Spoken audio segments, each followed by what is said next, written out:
I hope your culture's getting better. We've been talking to you all week about this idea of leaders animating culture. I got my friend Mark Miller with me. Mark's got a new book coming out, Culture Rules. If you've not pre-ordered your copy, go to leadeveryday.com. You made a crazy offer yesterday. I think you said if they buy 500, you'll come to their organization, do a keynote for them on your dime. Yeah, what's even crazier is if they buy 11, I'll do a Zoom call with their team. Yeah, 11 copies. I'm probably going to get busy on Zoom. You might be on Zoom for a while. So welcome to Chasing Greatness. I'm glad you're with us. We're really trying to help you get better, help your culture get better. You know, if you've ever been in a really healthy culture, it's so great for all of us. We flourish when we're in that culture. When we're not, it's kind of hard. When you're in a bad culture, you know, it can be really hard, no matter where your culture is. And so we're really trying to help you this week animate your culture. We've given you a couple of rules, some things that have to happen if you're going to build a high-performance culture. You said early in the week that we can either build a culture by design or by default. I think it's better to build it rather than leave it to chance. Your famous quote, "Hope is not a strategy." You know, maybe things will get better. Maybe that's not going to get you there. So we said, first of all, you've got to aspire, literally, you know, share your hopes and dreams with your people, what you want that culture to be. Yesterday, we looked at amplify, making it bigger, louder. If you missed that episode, great story of Alexander the Great, incredible how he's leading in his culture. Just what a great example. People always watch the leader, we said. And then today we've got rule number 3. I want to tee you up here and let you just riff on that one. What is it that we have to do? I mean, we aspire, we amplify. There's a third thing. The third rule is adapt. Okay. Now, this one is tricky for a couple of reasons. Leaders, you and I would resonate with this. You love to get things done. Right. And you love to check things off, and you love to move on. Here's the trap.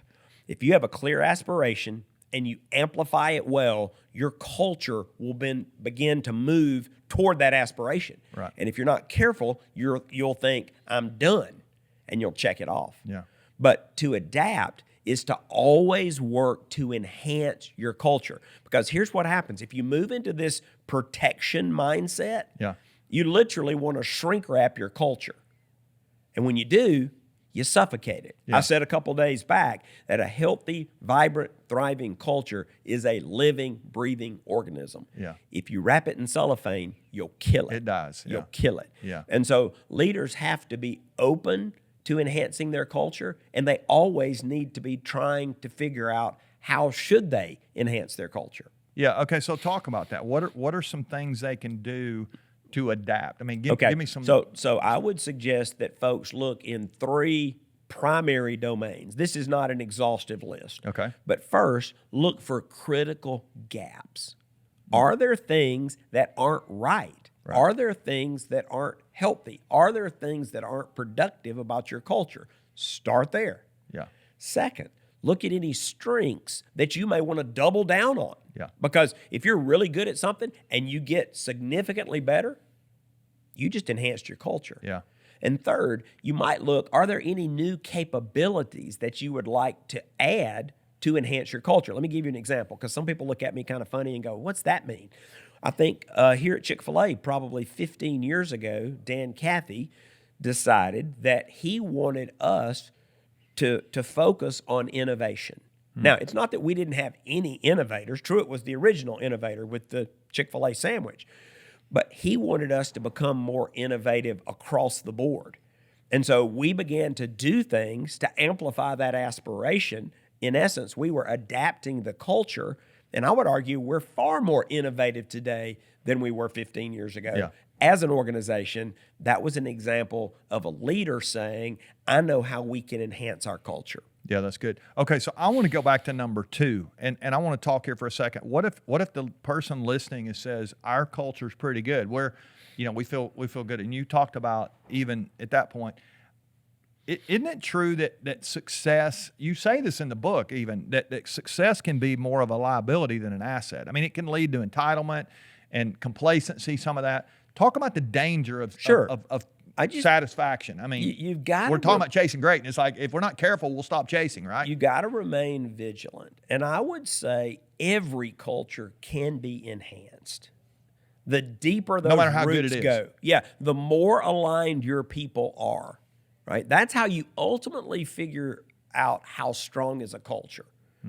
how aligned are your people? If you pass out those 3x5 cards we talked about the other day and ask people to write down your cultural aspiration by whatever language. If you've got purpose, write down our purpose. Or if you've got values, write down our values. And you take up those cards and 64% of the people got it right. Well, okay, pat yourself on the back.